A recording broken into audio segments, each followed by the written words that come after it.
Homeschooling multiple kids can feel overwhelming. I know, I've been there, and I'm going to share 5 tips that really made a huge impact in our homeschooling journey. And I've actually saved the best one for last because it has the biggest impact in their future.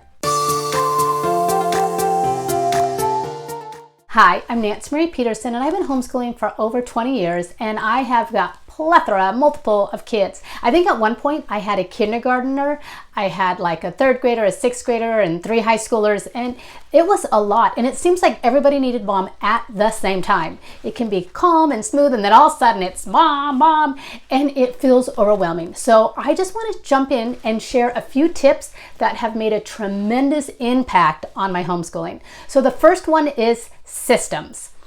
You need to build routines that work. And by that, I mean from the very beginning of your homeschooling day, you need to know what you'll be doing each part of the day. So for me, the more kids you have, the more strategic you have to be, and that's just the reality of it. So what I did is I pocketed in time. So have you ever heard me share when I talk about block scheduling, this is what I'm referring to. Now, it can feel a little bit intimidating at first, but it really made a huge impact because what I would do is I would block out my day. And so it would look like we would all start Bible together. That was easy. And then I would break down. And so depending on my different seasons and my different stages, it looked different. So you have to adjust to what works for you. But here's kind of what it looked like. So if I started doing the older kids could work a little more independently. So I would have them start maybe from 9 to 9:30. They would do an independent work and I would teach the littles. And then while I was giving them a little bit more independent work, I would jump in and I would teach the bigs. And if I look at my schedule, I think I found it the other day, it felt like, oh my word, I was all over the board and jumping because I had 6 kids. And it was the only way that I could structure my day that it was actually productive, not overwhelming, and it still was moments that there were, let's not kid ourselves, but it really made a huge difference when everybody knew when they could ask mom that question. Everybody knew when it was their turn to do whatever it was. So building systems and block scheduling your day will have a huge impact in your homeschooling. And when you're building routines, you have to think of beyond just the schoolroom. So I had to think of routines for how are the meals going to get cooked? How was I going to clean my kitchen? How is dinner going to get, and lunches? And how was cleaning going to get done? So I had to build in system that built in chores for the kids because I believe in that we're all part of this house. We all work together. And so we created different systems for what worked for our family. The kids each had chores, their own chores, and they knew what was expected of them. I would know what the meals were because I had a system built in that ran our house way more efficiently than if I hadn't. So that's tip number 1. Build systems. Tip number 2 is siblings. And by this, I mean peer educating. Now, when you're in the school districts, and if you're even in the public schools, they actually use this. They have the big kids. When I taught 6th grade, we had our 6th graders go down to the kindergartners or the 1st graders, I think we did, and we helped learning. So this is a learning component that's even in the regular school systems. But I think this is so important to utilize in your school system, especially when you have multiple kids. So what this looked like, if I was working with, like, it usually was one of the middle kids who needed my attention and would get squirrely, I could have either one of my bigs or one of even my littler ones work with the toddler. And I had it was a 3x5 cards. I just punch holes and I put on 3 rings and different things they could do. They could practice the ABCs with them. They could sing them a song. They could do rhymes with them. They could practice the colors. And so I used that kind of tip. And so when they were waiting for mom, so they weren't just doing busy work or getting squirrely, they had something to do. They could play with their younger sibling. And these are some of the things that they didn't know what to do. I also had the bigs read to the littles. I have what I call bigs and littles. I have 3 the older kids, they're a little closer in age, and the 3 younger ones are a little closer in age. So I'd have some of the bigger ones read to the little ones and teach them. And when they got older in their concepts, I would actually utilize, because they all did the same science. So when I got to biology with my 3rd child, or 4th child, I should say, my older child was able to come down and help teach it because she already knew the system. It solidified it, it reminded her some of those concepts. And when you teach, you actually learn it better. So tip number 2 is utilize siblings. So And I want to stop here. Before I jump in and give you more tips, if you're finding what I'm sharing useful, please pass this on to other homeschooling moms. Like and subscribe so I can put out more content. I want to back up just a minute and go back to the tip I just shared about utilizing siblings. Now, I know this can be unhealthy, and I have seen families have the older kids raise the younger kids, and that is not what I'm talking about. I'm talking about building systems within your homes. I'm talking about utilizing the family structure so everybody learns and everybody grows. This isn't about an unhealthy where they're teaching. This is about using pockets of times where they would be squirrely or just waiting idly, but I were actually investing in other people than not just sitting there doing nothing. So that's what I'm talking about. So just let's clarify that. All right, let's move on to tip number 3. Is preparation. Now, I want you to start the week ready. And what this looked like for me when I was first on my homeschooling journey, and I just had the 3, they're bigs, but the 3, and I was just homeschooling the 3, I would every Sunday, because that worked for me, I would go through all their workbooks and I'd pull out the pages they were going to do, and I'd put it in just a little vanilla folder with their names on it, and for the whole week. So everything was in there, and then I could pull out the Monday, the Tuesday, the Wednesday, the Thursday, and when I pulled it out, I knew exactly what I was going to do that week. We had all the supplies, because if you've ever done like a science project and you're looking for the supplies, and now you're going to do the science project and you have no idea where all the parts are, it's frustrating, it's time wasting. So I always started my week off knowing exactly what I needed to get done. Now, the less kids I had in the house, the less this was instrumental in our process. But I'm telling you, when I had 6 kids and I was homeschooling multiple grades, this was huge. This saved me such time management that I was prepared. They were prepared. They had everything they needed. I had their contracts in. I had all the report. I had everything they needed for that week ready to go. Made a huge difference. Number 4 is curriculum. Choose wisely and combine subjects when possible. So the first thing I want to talk about is if you have multiple grades and you have multiple children, like 3 or more, even 2, 2 is multiple, but you need to make sure you've selected a curriculum that is doable with multiple children. When I was first homeschooling, I went to a mother and she had 8 kids, and I'm like, what do you do for language arts? Because I needed a structure. I needed something that I could do knowing that we were going to have lots of kids and I was going to be juggling this. And she guided me to what we use today.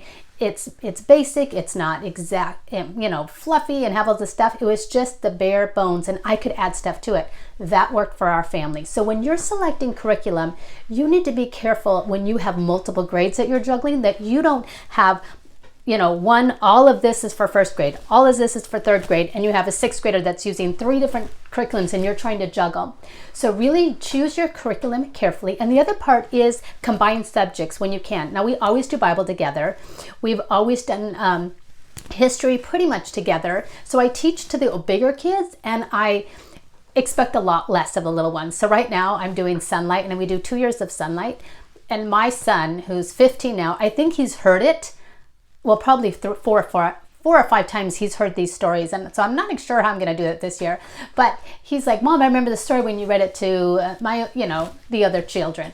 And so, but he heard it over and over again. He was part of the process. So when you can combine subjects, combine subjects. Now, obviously what you expect for the bigs will be a little bit different than when you expect for age appropriateness. But that was a huge time saver for me.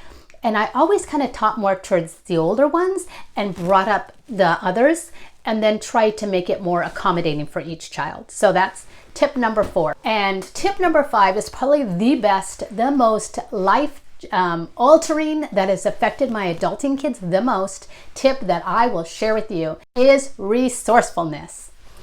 This is about raising independent learners. It is so important. This is probably the biggest tip that has impacted them the most as adults, is that they learned how to be independent thinkers, independent learners, be resourceful, figuring out what they could need, because the truth is I can't be everything to everyone at every moment. And so they had to wait. And when I was first starting the journey, they were waiting for me to do, let's just say it was a science project or a science that they needed to read to them. And they were waiting for me, and they're waiting because I'm doing the littles. They're like, can we just read ahead? And I was like, oh yeah, you can read ahead. But what it caused them is to become more independent learners, and they loved it. They thrived in it, but it catapulted us. And so it was kind of by accident. Let's just call it like it is. I don't want to, claim that I have everything all together. I don't. It was God's grace. They would start going ahead and learning the material, and then I could kind of catch up and figure out what they were doing.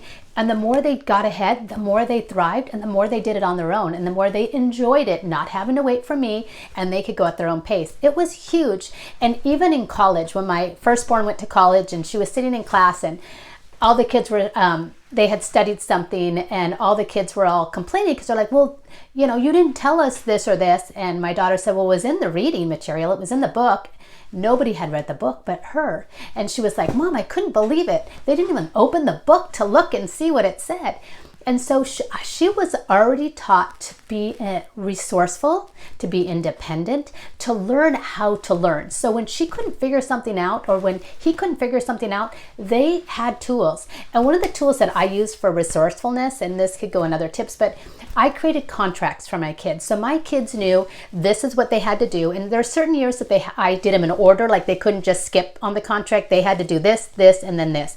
Other years, if they were had a better grasp of their flow of their day, then I let them choose, depending on their season. But I would give them a contract at the beginning of the week, and it would have what they needed to work on that week. And it helped them to be resourceful and figure out what was next and what they had to do. The other part of resourcefulness is you want to help them find online tools that'll guide them through life, that are useful, not to cheat, I'm not talking about ChatGPT and all these, but where do they find that information? If you don't know it and they don't know it, where can we go to find that information? What book has it? What reading material? What YouTube video? Where can I go to figure that out? That tool has catapulted my kids because they know how to learn.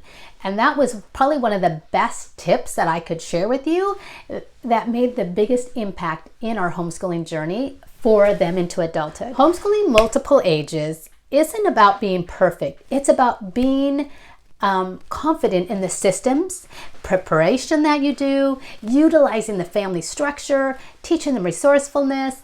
All of those parts put together really brings more unity in the family, but it also brings calm to the chaos. It helps set it up, a flow of your homeschooling day that everybody knows what to expect. And not that you're not going to have bumps in the road, because you will, because you're not perfect and your kids aren't perfect, and homeschooling always just does. But it will help you do this way better and way stronger and way more efficiently. Now, the fact is, none of us are super moms. We don't have some superpower that we can tap into, but we do have resources. We have each other. We can glean this information from.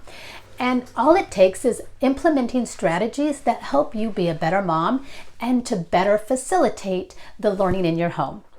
Now, I hope this has encouraged you. I would love for you to like and share this with others and subscribe so I can put more of this content out here. And if you're juggling multiple grades, I would love to know in the comments of how you do and what tips are working for you. Now, I have to be honest, I'm in a season now, I only have one child, but I have weathered the storm, the chaos, the calm, the emotions of homeschooling multiple ages. And now I can look back and see what made us most successful and what were the biggest impacts that had in our homeschooling journey. And that is what I've shared with you today. So as always, my hope and desire is that we all remain intentional in our journey that God has put us on, and especially as homeschooling moms and as moms in general, is that we do this well. And we do this with the best of our abilities. Not perfect, but the best of our abilities. All right, I will see you in the next video. Bye.